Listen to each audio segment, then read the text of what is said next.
ये जो team America में हारी, इंडिया में 2023 का वर्ल्ड कप हारी, श्रीलंका में 2023 का एशिया कप हारी, आपको इनकी छुट्टी करानी पड़ेगी। इनमें नंबर 1 बाबर आजम है, नंबर 2 मोहम्मद रिजवान है, नंबर 3 सऊद शकील जिस कैलिबर का प्लेयर है वो इंटरनेशनल क्रिकेट में आउटडेटेड प्लेयर है, वो नहीं चल सकता व्हाइट बॉल क्रिकेट के अंदर। एक सलमान अली आगा शायद आपकी बैटिंग में सरवाइव कर जाए, तैयब ताहिर को आपको घर भेजना पड़ेगा, खुशदिल शाह को हम बीपीएल की परफॉर्मेंस के ऊपर सिलेक्ट करके ले आए हैं, वो भी नहीं चलने वाला। फहीम अशरफ को हम पता नहीं कहां से उठा के ले आए। आकिब जावेद को लगता है कि आमिर जमाल जो है वो इतना तगड़ा क्रिकेटर नहीं था, तो इसलिए हम फहीम अशरफ को लेके आए। तो फहीम अशरफ को मैदान में उतारते, जो पाकिस्तान की 6-7 विकेटें गिर जाती हैं तो नसीम शाह से पहले शाहीन शाह को भेज देते हैं। शुभमन गिल को शाहीन शाह अफरीदी जो गेंदे करवा रहा था, ऐसे लग रहा था जैसे मजंग रोड के ऊपर मैं बॉलिंग करवा रहा हूं किसी को। ये जो कल सऊद शकील की और रिजवान की 100 रन की पार्टनरशिप हुई है, वही पार्टनरशिप पाकिस्तान टीम को 240 तक महदूद करने की जिम्मेदार है। रोहित शर्मा ने 45वां ओवर कुलदीप यादव से करवाया, 47वां ओवर भी कुलदीप यादव से कराया। उसने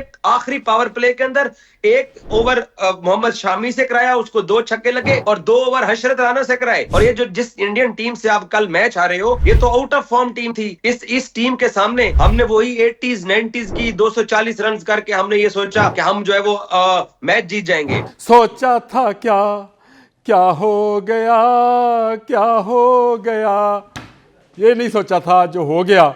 और ना सिर्फ ये पाकिस्तान के साथ हुआ, बल्कि जो दुबई में पाकिस्तानी लोग थे उनके साथ भी वही कुछ हुआ जो मेरे साथ हुआ, जो आपके साथ हुआ। इस वक्त इजाज़ वसीम बाकरी दुबई में मौजूद हैं, हमारे कॉरस्पॉन्डेंट 24 न्यूज़ के। वो कल दुबई में मैच ग्राउंड में देख रहे थे। उन्होंने टीम की बॉडी लैंग्वेज देखी, उन्होंने क्रिकेट बोर्ड ऑफिशियल्स की बॉडी लैंग्वेज देखी, उन्होंने वहाँ आए तमाशाइयों को मायूस वापस जाते हुए देखा। उनसे बात करते हैं। इजाज़ वसीम बाकरी, अस्सलाम वालेकुम। वालेकुम सलाम सर। यार आपके तो बड़े बड़े दावे थे, एक दिन पहले आप कह रहे थे कि ये टीम जो है अमर भाई लिख ले बजा के रख देगी, ये कर देगी, वो कर देगी, टीम के लोगों को सारी सहूलियात मिल गई, पता नहीं क्रिकेट बोर्ड ने क्या क्या दे दिया, क्या क्या मिलने जा रहा है। कल हुआ क्या? देखिए आमिर भाई, ये बात आपकी दुरुस्त है कि हम सबको ये तवक्को थी कि पाकिस्तान टीम एक out of form Indian team के खिलाफ अच्छा परफॉर्म करेगी, और तकरीबन तमाम जो पाकिस्तान क्रिकेट टीम के फैंस थे उन सभी का यही मानना था, क्योंकि हमारे कोच ने भी प्री मैच प्रेस कॉन्फ्रेंस में आकिब जावेद ने कहा कि हम सरप्राइज देंगे। तो किसी ने सोचा भी नहीं था कि ये सरप्राइज जो है ये बड़ा फीका सा और ठंडा सा सरप्राइज होगा, कि फाइट भी नहीं की और मैच हार गए हैं। तो बहुत सारे अवामिल शामिल हैं इस शिकस्त के अंदर, जिनको एड्रेस करने का अब टाइम आ चुका है। और बहुत ज्यादा पाकिस्तान क्रिकेट बोर्ड ने अपनी इस क्रिकेट टीम के इन प्लेयर्स को प्रिविलेज दे दिया है। मेरे जैसे जर्नलिस्ट ने इन लोगों को सर पे उठाया, आप लोगों ने स्टूडियोज में बैठ के इनको सपोर्ट किया।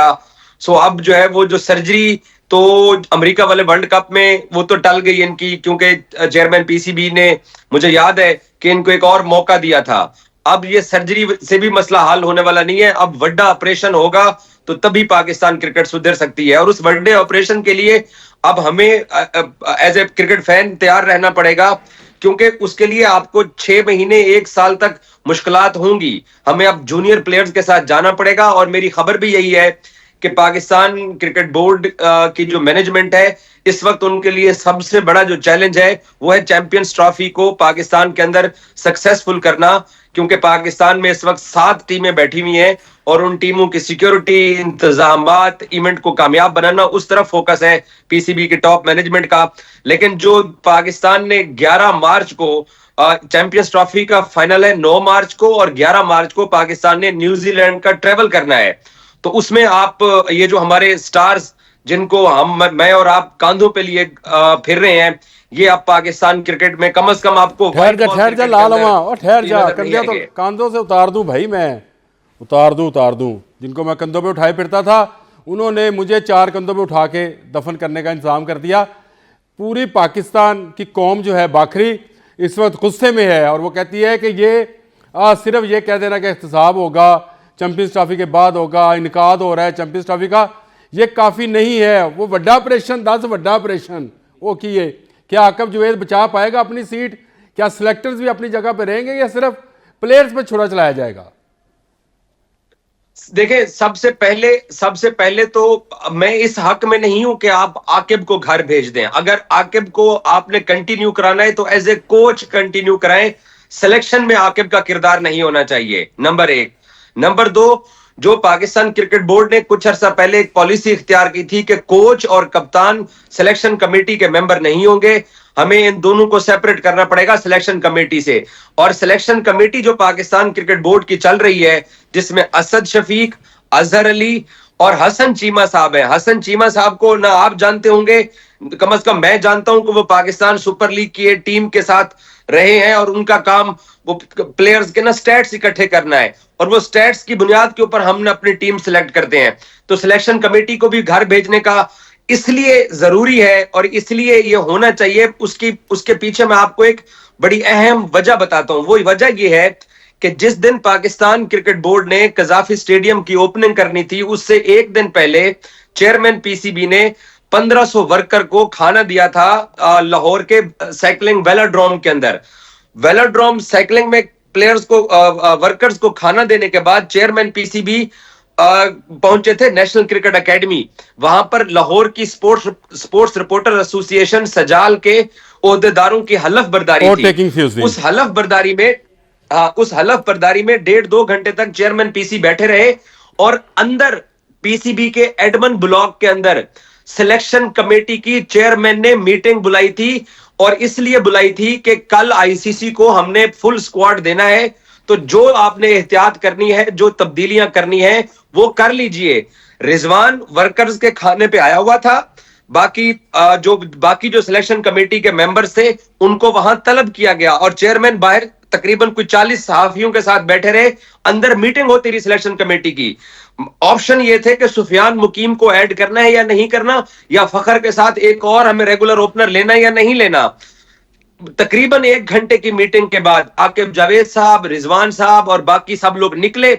उन्होंने चेयरमैन को बताया कि जी ऑल इज वेल, जो हमने टीम सिलेक्ट की है हम इस टीम के साथ जा रहे हैं। चेयरमैन मैच में मैं भी करता रहा हूं all is well, all is well, all is well, all is well, all is well, all is well, कल मैं भी करता रहा हूं। अब ये लोग जिम्मेदार हैं, अब लोग ये जिम्मेदार हैं, क्योंकि इन्होंने जो पहले 15 सिलेक्शन की, इनको आखिरी दिन फिर क्रिकेट बोर्ड ने जबरदस्ती बुला के पीसी होटल गाड़ी भिजवा के इनको बुलाया था कि आके मीटिंग करो और टीम ठीक करो। लेकिन इन्होंने कहा कि जी नहीं, हमारी यही टीम है, और हम क्योंकि अपनी जिद के ऊपर कायम है। अब आकिब जावेद साहब ये कहते हैं कि जी मैं क्रिकेट को ज्यादा समझता हूं, और रिजवान को, बाबर को ये लगता है कि जी हमारा जो खेलने का अंदाज है, ये जो आमिर रजा खान या एजाज बाकरी बात कर रहे हैं, इन्होंने कभी क्लब क्रिकेट नहीं खेली है, तो ये हमें कैसे मशवरे दे सकते हैं, या हम इनके मशवरों पे क्यों चलें। वो चीज पाकिस्तान क्रिकेट को ले डूबी है।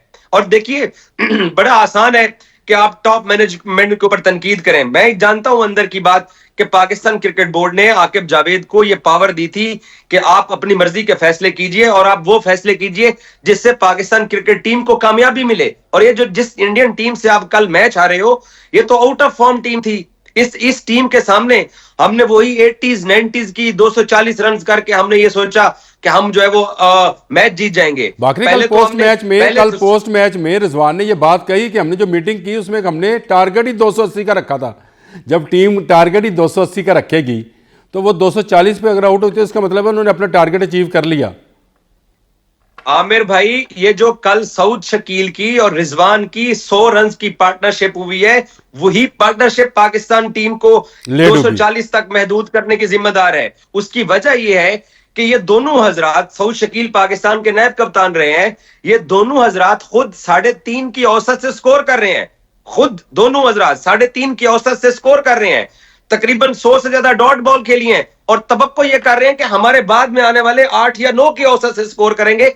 ये रिजवान को नहीं पता था कि भाई रोहित शर्मा ने 45वां ओवर कुलदीप यादव से करवाया, 47वां ओवर भी कुलदीप यादव से कराया। उसने आखिरी पावर प्ले के अंदर 1 ओवर मोहम्मद शामी से कराया, उसको 2 छक्के लगे, और 2 ओवर हशरत राना से कराए। वो तो स्पिनर्स के साथ जा रहा था। तो रिजवान को नहीं पता था कि मैं अपने बाद में आने वालों के ऊपर ब्लंडर कर रहा हूं, और मैं उस बंदे को भी ढूंढना चाहता हूं जो पाकिस्तान की 6-7 विकेटें गिर जाती हैं तो नसीम शाह से पहले शाहीन शाह को भेज देते हैं। वो कुलदीप यादव की पहली गेंद पर आउट हुआ है। तो इनको नहीं पता कि पीएसएल के अंदर 1-2 छक्के मारने वाला इंडिया की जो टॉप टीम है उसके सामने कुलदीप यादव चैनामैन स्पिनर के सामने आपने शाहीन को भेज दिया। नसीम फिर भी एक चौका छक्का लगाने में कामयाब हुआ, 14 रन बना के चला गया है। बुनियादी तौर पर सर बाकरी आपकी बात ठीक है, स्पिन विकेटें हैं पाकिस्तान में भी, दुबई में भी। आकिब जुवैद ने कहा था मेरी स्ट्रेंथ तेज बॉलर है, एक तेज बॉलर तो यही कहेगा मेरी स्ट्रेंथ तेज बॉलर है।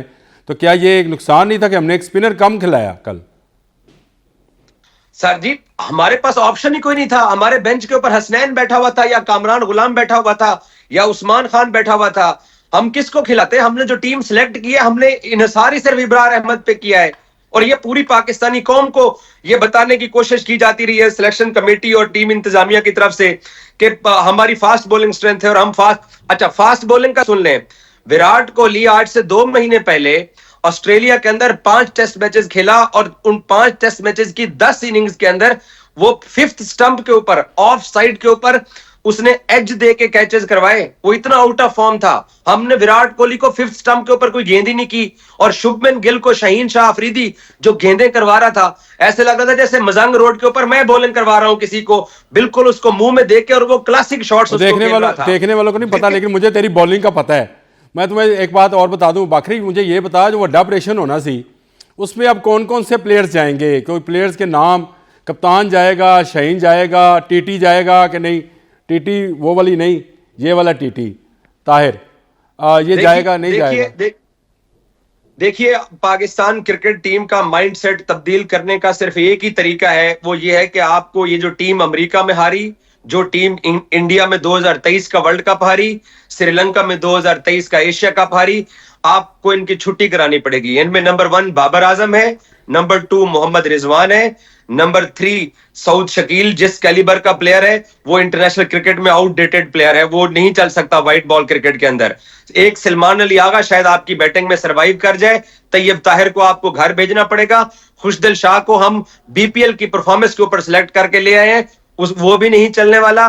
पर फहीम अशरफ को हम पता नहीं कहां से उठा के ले आए। आकिब जावेद को लगता है कि आमिर जमाल जो है वो इतना तगड़ा क्रिकेटर नहीं था, तो इसलिए हम फहीम अशरफ को लेके आए। तो फहीम अशरफ को मैदान में उतारते। तो क्या कहते हैं, शाहीन का नाम नहीं लिया ना, शाहीन का ना उसका सर मैं जैसे बैटिंग ऑर्डर है वैसे आ रहा हूं, बैटिंग ऑर्डर। अच्छा ठीक है please carry on. Usman Khan को आपने अपने स्क्वाड के अंदर रखा हुआ है सेकंड विकेट कीपर के तौर के ऊपर। हसीबुल्लाह का क्या कसूर था? हसीबुल्लाह के बारे में जैसन गिलेस्पी और गैरी क्रिस्टन जब कोचिंग छोड़ के जा रहे थे उसको पाकिस्तान का एडम गिलक्रिस्ट कह के गए। Mohammad Haris wicket keeper batsman का क्या कसूर है? हमने उसको क्यों नहीं रखा? उस्मान खान को हमने इसलिए रखा हुआ है क्योंकि वो मुल्तान सुल्तान की तरफ से खेलता है। अब मैं नहीं इल्जाम लगाना चाहता रिजवान के ऊपर, लेकिन रिजवान ने उसको डिफेंड किया है। उसको डिफेंड करके आपने अपने साथ रखा है, बट आपने उसको मैदान में नहीं उतारा। दोस्तियां निभाई जा रही है कि लाहौर के अंदर कोई मुल्तान के अंदर कुछ इस तरह की दोस्तियां मेरा ख्याल है इनकी सबकी आपस में। सर देखिए पाकिस्तान क्रिकेट बोर्ड ने जब इनको बाइख्तियार बना दिया चेयरमैन पीसीबी ने, तो फिर इन्होंने अपना इख्तियार अपनी साइंस और अपनी समझदारी के साथ इस्तेमाल किया है, जो कि बैकफायर कर गया है। बॉलिंग में आप आ जाएं, सिर्फ एक हारिस रऊफ के ऊपर मैं ये कह सकता हूं कि वो लड़का जोर लगाता है, आउट करने की कोशिश करता है, पसलियों में दर्द करवा लेता है, वो जान मारते हुए नजर आता है कि वो जान मार रहा है। हाँ, अच्छी एक्टिंग बहुत अच्छी करता है, वो एक्टिंग बहुत अच्छी करता है। मैंने देखी है। नहीं, वो कल सुनील गावस्कर ने भी बाकरी यही बात कही। उसने कहा अगर मैं खेल रहा होता तो सबसे पहले क्रिकेट से ज्यादा एक्टिंग सीखता, जैसे ये बच्चे एक्टिंग कर। ये सुनील गावस्कर कह रहा है, भाई मैं नहीं कह रहा हूं। उसने कहा सबसे पहले मैं एक्टिंग सीखता। हारिस रऊफ ने एक तरह से कल प्रेशर क्रिएट करने की कोशिश की। अगर वहां पे तैयब ताहिर साहब कैच ना गिरा देते, खुशदिल शाह साहब ने जो कैच गिराया श्रेयास अय्यर का, तो उस वक्त ये हालात पाकिस्तान टीम शायद कंट्रोल में कर लेती। बाकी नसीम शाह हो गए, शाहीन शाह हो गए, ये सब भाईजान अपने कोटे के ओवर पूरे करवा रहे हैं। और अब टाइम आ चुका है कि हम बिल्कुल नए प्लेयर्स के साथ जाए। मैं एक और बात यहां पर आपको बताना चाहता हूं। इस चैंपियंस ट्रॉफी से पहले पाकिस्तान ने अपनी 3 टीमें बनाई पाकिस्तान शाहीन्स के नाम से, जिन्होंने वार्म अप मैचेस खेलने थे चैंपियंस ट्रॉफी में शामिल टीमों के साथ। 2 मैचेस पाकिस्तान शाहीन्स जीती है, एक पाकिस्तान शाहीन्स अफगानिस्तान के खिलाफ जीती है, एक पाकिस्तान शाहीन्स दुबई में बांग्लादेश के खिलाफ जीती है, और 38 ओवर में बांग्लादेश को पाकिस्तान शाहीन्स ने आउट किया है। और अब मैं देखता हूं पिंडी में 27 तारीख को पाकिस्तान की जो बड़ी टीम है वो बांग्लादेश को 38 ओवर में आउट करती है या नहीं करती है। उसमें उसामा मीर ने 4 विकेटें ली, सुफियान मुकीम खेल रहा था, बाकी लोग खेल रहे थे। सो अब टाइम आ चुका है कि हमें अपने बड़े स्टार्स को घर भेज के अब फोकस किस चीज पे करना है। सितंबर 2025 यानी अब से 6 महीने बाद T20 एशिया कप होना है। एशिया कप होना है जो कि इंडिया होस्ट कर रहा है, क्योंकि पाकिस्तान ने ट्रेवल नहीं करना तो इंडिया उसको दुबई शिफ्ट करेगा। एशिया कप के ऊपर हमें नई टीम बना के एशिया कप में उसका पहला टेस्ट लेना चाहिए। उसके बाद फिर आपके पास 6 महीने। नहीं, बाबर का मुतबादल कौन है तेरे पास? बाबर का मुतबादल कौन है? किसको, मतलब जितने चांस बाबर को दिए हैं बाकी लोगों को दिए इतने चांस कभी किसी को नहीं। बाबर जिस तर्ज की क्रिकेट खेल रहा है वो सूट नहीं कर रही है। उसका अपना 40-50 मेरे से ज्यादा बाबर को किसी ने डिफेंड नहीं किया है। लेकिन अगर आप आउटडेटेड क्रिकेट खेलोगे, आप अपने इरा के बाकी क्रिकेटर जैसी क्रिकेट नहीं खेलोगे तो वो अपने लिए नुकसान कर रहा है। मैं आपको एक बड़ी बात बताता हूं जो कि बाबर को भी अदराक होना चाहिए। मुल्तान के अंदर इंग्लैंड के खिलाफ पहले टेस्ट में पाकिस्तान ने 800 रन कंसीड किए। जवाब में हम 2 इनिंग्सों के अंदर भी वो 800 रन नहीं कर सके हैं। चेयरमैन पीसीबी ने क्या किया, उन्होंने आकिब जावेद की नई सिलेक्शन कमेटी बनाई। बाबर, शाहीन और नसीम और सरफराज को, इन चारों को ड्रॉप करके बेंच पे नहीं बिठाया गया, गाड़ी भेज के बारास्ता मोटरवे लाहौर भेजा गया कि आप टीम होटल छोड़िए। मुल्तान से ये चारों टीम होटल छोड़ के अपने अपने घरों को गए। पाकिस्तान अगले दोनों टेस्ट मैचेस जीत गया। गो के स्पिन विकेट हुई, साजिद और नुमान ने जितवाया। और आकिब जावेद का जो बाबर, अच्छा बाबर की बात कर लेते हैं। बाखरी, कल का मुझे सिर्फ बता कि कल जब पाकिस्तानी शायकीन जो थे उनमें कितनी मायूसी थी। मैं तो कल का पता नहीं 2-4 लीटर पी चुका हूं चाय। मैं पी चुका हूं। उनके क्या हालत थी? एक तो दुबई में दिरहम की करेंसी में लोगों ने टिकट्स लिए हैं। सबसे सस्ता जो टिकट पाकिस्तानी करेंसी में बनता है वो 40-50 हजार रुपए का बनता है। और नॉर्मल टिकट थे तकरीबन 1 लाख, 1.25 लाख रुपए पाकिस्तानी करेंसी में। यहां पे दुबई में जो पाकिस्तानी बेचारे मजदूरी मेहनत करते हैं वो टैक्सियों के ऊपर गए। कुछ लोग कराची से आए, कुछ लोग दुनिया भर से गए पाकिस्तान को सपोर्ट करने के लिए। गो के फिर भी पाकिस्तानी 20-25% ग्राउंड के अंदर थे। लोगों ने लाखों रुपए इस टीम के लिए खर्च किए हैं। और मैंने जितने भी लोगों से बात की है, वॉक्स पॉक्स या शॉर्ट्स किए हैं, सब ने कहा है कि भाई हम इस टीम को अब दोबारा सपोर्ट करने वाले नहीं है। उसकी वजह यह है कि इस टीम को पाकिस्तान क्रिकेट बोर्ड भी चांसेस देता आ रहा है, कौम भी इस टीम के पीछे खड़ी चली आ रही है, लेकिन ये टीम नहीं सुधर रही है। अब टाइम आ चुका है कि इनकी छुट्टी करवा के नए प्लेयर्स को मौका दें। कम से कम मैं, आप या बाकी फैंस ये तो कह सकेंगे यार यंग टीम थी, यंग टीम जो है वो लपेटे में आ गई है, सीख रहे हैं, 1 साल बाद पांव पे खड़े हो जाएंगे। अब ये टाइम आ चुका है कि हमें आगे की तरफ देखना चाहिए और इन आउटडेटेड स्टार्स को 90s 80s की तरफ। बहुत शुक्रिया इजाज़ सिंह बाखरी 24 न्यूज़ के हमारे कॉरेस्पॉन्डेंट दुबई से हमारे साथ लाइन पर थे। और पिंडी आएंगे तो पिंडी इनके साथ बातचीत होती रहेगी। पाकिस्तान का एक मैच बाकी है जो कि उसने बांग्लादेश के खिलाफ खेलना है और पता नहीं इस मैच में भी क्या होने वाला है। कुछ कहा नहीं जा सकता है। बांग्लादेश ने इंडिया को टफ टाइम दिया था तो पाकिस्तान को मोस्ट टफ टाइम दे सकती है। रावलपिंडी में वो मैच खेला जाना है 27 को शायद। तो इसमें अब पाकिस्तानी सर्जरी की बारी। ऑपरेशन थिएटर खुल चुका है जो मैंने अभी अंदाज़ा किया है बातों से, और बड़ा ऑपरेशन जो है वो होगा। और जितने वो जिगर हैं, दिल हैं, गुर्दे हैं, प्यारे हैं, सबको निकाल लिया जाएगा जो पर्ची और सिफारिश पर भर्ती हुए हैं। ये एक मैच बहुत सारों को ले डूबेगा।